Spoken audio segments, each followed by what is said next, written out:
Courtroom murder mystery.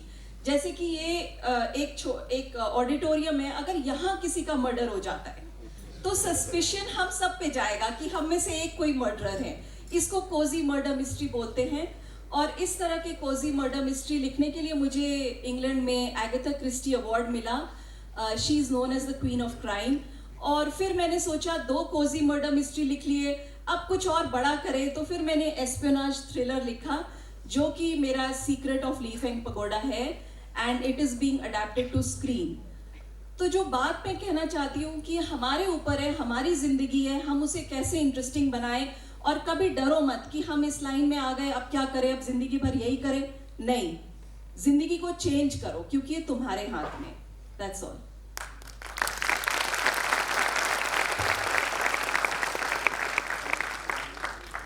Very well brought out, ma'am.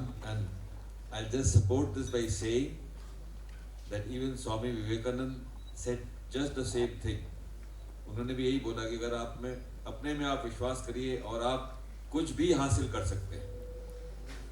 और वो मात्र 35 साल की उम्र में ऊपर चले गए थे। तो ये एक बहुत ज़रूरी चीज़ समझना। मुझे भी लगा कि ये तो बहुत ही इंटेलिजेंट लेडी हैं, बड़े आराम से कह सकती हैं कि भाई पहले मैंने साइंस पढ़ी, उसमें मैंने टॉप कर लिया, फिर मुझे मूड चेंज हो गया, फिर मैंने ये कर लिया। लेकिन तो अभी अब मुझे लगता है कि मैं तो भाई नॉर्मल इंसान हूँ, मुझे तो इतना दिमाग है नहीं। तो मैं आपको ये बताना चाहता हूँ कि स्वामी विवेकानंद ने ये बताया कि हम सब उतने इंटेलिजेंट हो सकते हैं जो मैं अपने आप को अपने बारे में बता रही हूँ। तो बहुत ज़रूरी है अपने आप को मोटिवेट करके रखना कि मैं कर सकती हूँ, ये बहुत ज़रूरी है। And now I move to wing commander Arijit Ghosh. And इनके बारे में भी बहुत अच्छी बातें बताई गई। तो मैं विंग कमांडर साहब से आई रिक्वेस्ट हिम टू से a few words about his own self, about his own journey. Thank you so much, sir. Thank you to the organizers for having me here, and my best wishes to the young audience that I see in front of me. I wish, मुझे ये लगता है कि मैं आपकी जगह बैठा होता, काश, और मेरी पूरी ज़िंदगी मेरे सामने होती, जो कि आपके सामने है अभी। So it's very important कि इस टाइम पे हम जैसे बुजुर्ग लोग आपको थोड़े अपने एक्सपीरियंसेस शेयर करें, सो दैट आपकी जो जर्नी है, आपके जो ड्रीम्स हैं, वो आप आसानी से अचीव कर सकें लाइफ में। तो सर ने मुझे ये कहा कि मैं अपने बारे में कुछ बताऊं। कोई भी जब मुझसे ये पूछता है कि अपने बारे में कुछ कहिए, तो मैं सबसे पहले ये कहता हूँ कि I am a cricketer. I am first and foremost I am a cricketer. मुझे क्रिकेट खेलना बहुत पसंद था बिल्कुल बचपन से, एंड मैंने सोचा कि I make it my life basically. But हमारे देश में अनफॉर्चुनेटली स्पेशली जब हम लोग बड़े हो रहे थे, तो cricket was not a profession, and playing sport itself is a very risky business in the sense कि there are hundreds ifs and buts that can happen, जो कि आपके स्पोर्ट्स करियर को डिरेल कर सकती है। तो if you made up your mind to be a sportsman, just be a little careful, because an injury can happen, anything can happen. A selector may not like you, and जो आपकी talent है उसके हिसाब से आपको वो recognition नहीं भी मिल सकती है। तो you always have a backup option. So that is what I did. I was very smart actually. So मुझे ये लगा कि कैसे मैं अपना स्पोर्ट्स करियर को भी परस्यू करता रहूं, and I get into a job as well. I become an officer. ठीक ठाक था मैं पढ़ने लिखने में भी, so I thought that I should become an officer. I should, get that kind of dignity which being an officer affords to each one of us, especially in the Indian Armed Forces. So I decided that my best way forward would be to try and join the Armed Forces, which actually has a sports team playing in the national championship. तो मेरे साथ मेरे case में the services team plays in the Ranji Trophy. So I did not want to stop playing cricket after my graduation. I did not want to, जैसे ज़्यादातर लोग करते हैं कि you know, you graduate and then you get into a job and that's the end of your sports career. Because एक बार आप job में घुस जाए, so that's it. That's what you do for the rest of your life. I was not, I didn't want to become one of those, so I tried and I joined the Indian Air Force and I got through the recruitment exams, which people have already said here. It's not so easy. You might want to join, but it's not always possible to join. But I was one of the lucky few who actually got through the recruitment process and I completed my training. And first year, जब मैं cadet था in the Air Force Academy, that year itself I got into the Air Force team and then I got into the services team and I started playing Ranji Trophy, which at that point of time was the limit of my, you know, dreams or aspirations, जो मैं करना चाहता था उस time पे.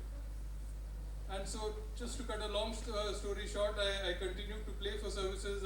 We were playing, हम North Zone में खेलते थे. उन दिनों में हमारे time में North Zone had 6 teams: Delhi, Punjab, Haryana, J&K, and services. So in 6 teamों में से, and it was the strongest zone in the country in the 1980s and early 1990s में, where half or probably more than that of the Indian team of that time was from that zone. So I was lucky enough, I got selected in the North Zone team as well. So उस time पे मेरा सपना ये था कि I would play for India as well in cricket, but somehow वो हो नहीं पाया.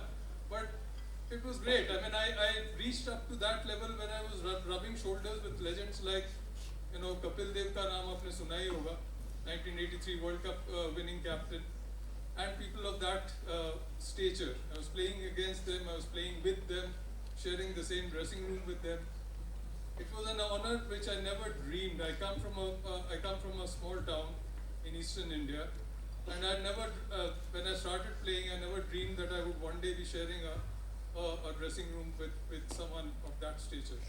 So what I'm trying to say is कि, like ma'am also said, believe in yourself, अपने आप पे विश्वास रखिए, and कोई भी सपना छोटा नहीं है या बहुत ज़्यादा बड़ा नहीं है. You can achieve whatever you turn your mind to. What you want to do in life is up to you. What you will become in life is up to you. And how successful or how unsuccessful you will be is again up to you. So that is how, that is all that I would like to say at this point of time. Thank you so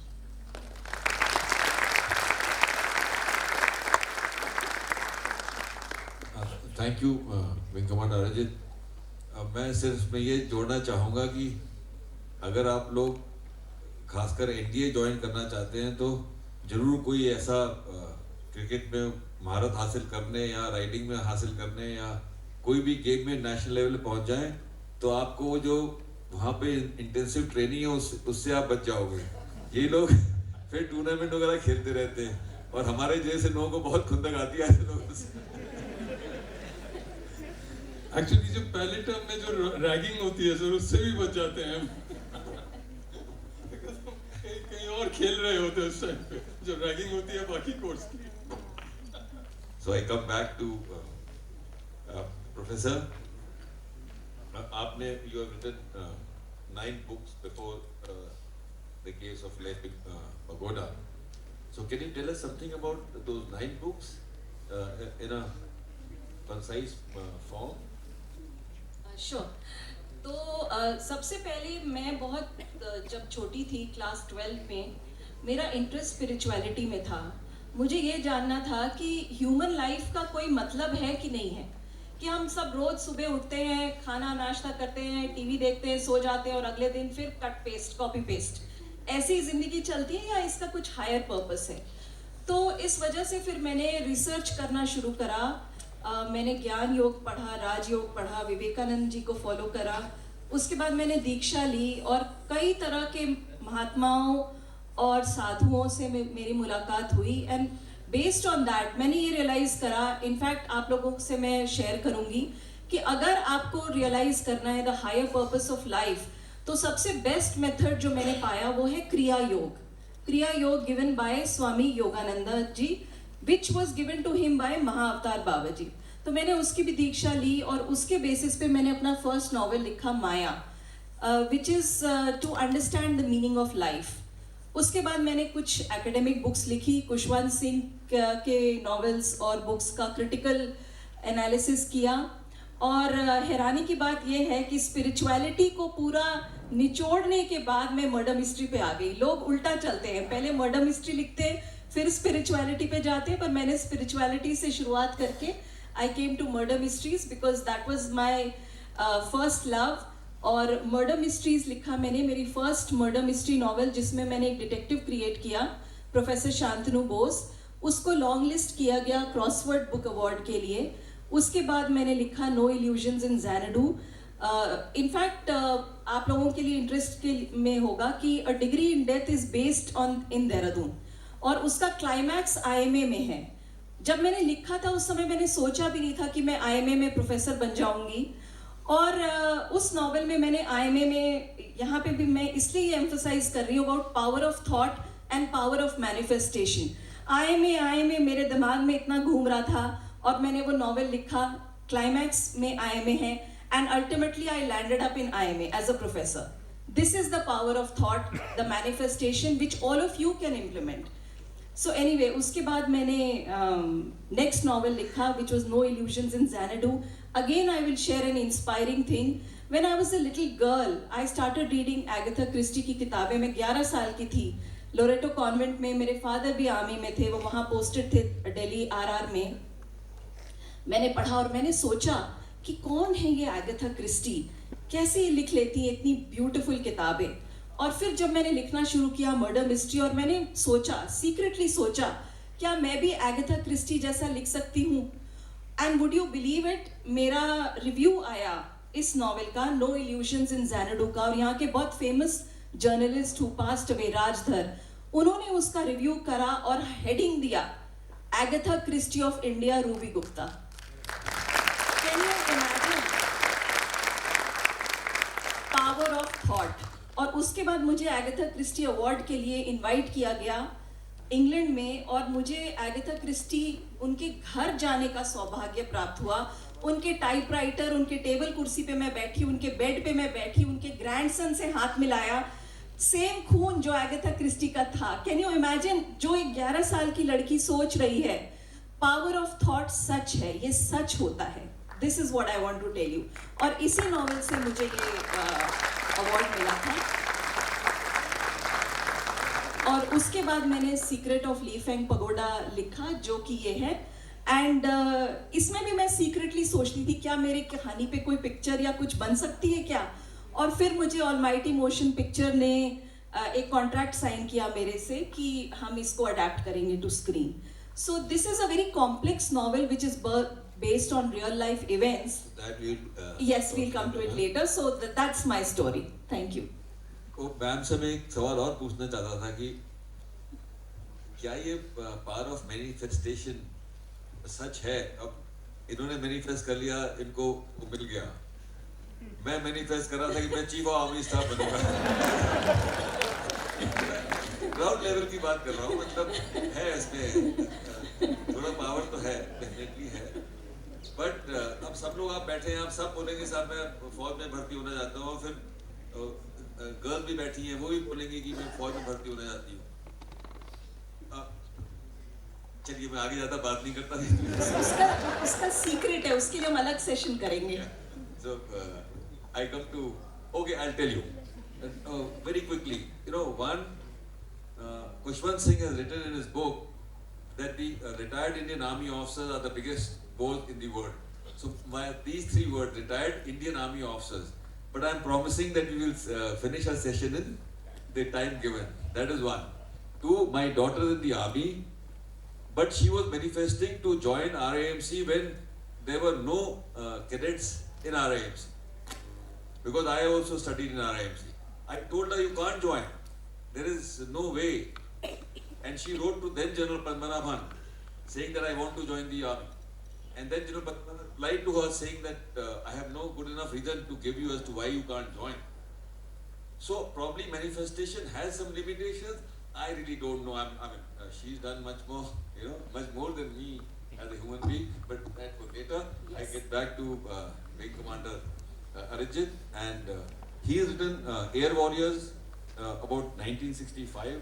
air war, and his uncle took part in one of the famous air raids. So I ask Arjit now to tell us about the book, please. Air Warriors is actually a collection of 10 true stories. It covers the Indian Air Force history of almost starting from the First World War onwards, 1917 onwards to be exact. जबकि हमारे lieutenant Indralal Roy, he was the first Indian air ace, और आज की तारीख पे he is the only Indian air ace till date. Air ace उनको कहते हैं जो कि at least 5 enemy जहाज को मार गिराया हो. Someone who shot down